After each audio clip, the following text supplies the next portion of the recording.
સુરત શહેરના રાજન વિસ્તારમાં બદ્રીનારાયણ મંદિર પાસે ચાલી રહેલી મેટ્રોની કામગીરીમાં સ્થાનિક લોકોમાં ભારે રોષ જોવા મળી રહ્યો છે.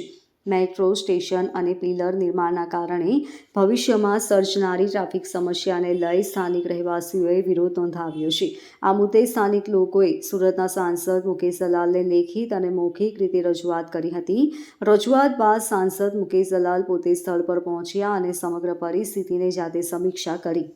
સ્થળ મુલાકાત દરમિયાન મેટ્રોના અધિકારીઓ, સ્થાનિક રહેવાસીઓ, વિસ્તારના કોર્પોરેટર તેમજ વિવિધ સોસાયટીઓના પ્રમુખો હાજર રહ્યા હતા.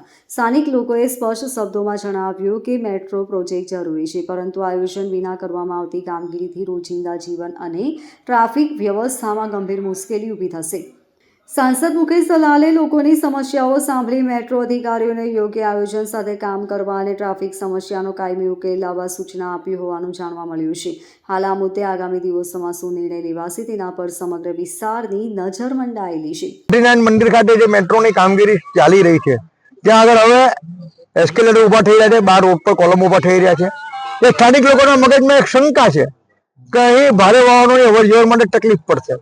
આથી મેટ્રોના અધિકારીઓને બોલાવીને સ્થળ નિરીક્ષણ કરાવ્યું છે અને મેટ્રોના અધિકારીઓએ ખાતરી આપી છે કે અહીં તમને પ્રેક્ટિકલ ટર્ન લઈને બતાવીશું કે કોઈ તમને તકલીફ પડવાની નથી.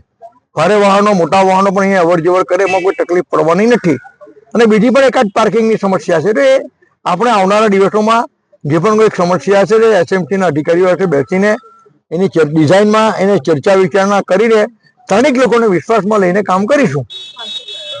Bureau report LK star news, Surat.